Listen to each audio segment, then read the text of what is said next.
আসসালামু আলাইকুম।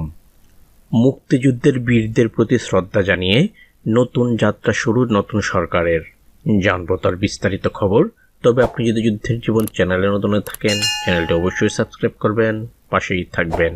জাতীয় স্মৃতিসৌধে মুক্তিযুদ্ধের বীর শহীদদের প্রতি শ্রদ্ধা জানিয়ে নতুন সরকারের প্রথম দিনটি শুরু করলেন প্রধানমন্ত্রী তারেক রহমান।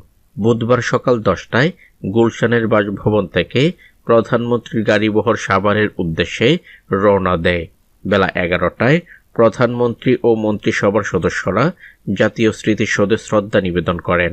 স্মৃতিসৌধে শ্রদ্ধা নিবেদনের পর প্রধানমন্ত্রী ও মন্ত্রী পরিষদের সদস্যরা সাবেক রাষ্ট্রপতি জিয়াউর রহমান ও সাবেক প্রধানমন্ত্রী খালেদা জিয়ার সমাধিসৌধে পুষ্পস্তবক অর্পণ করে শ্রদ্ধা জানানোর পাশাপাশি জিয়ারত করেন।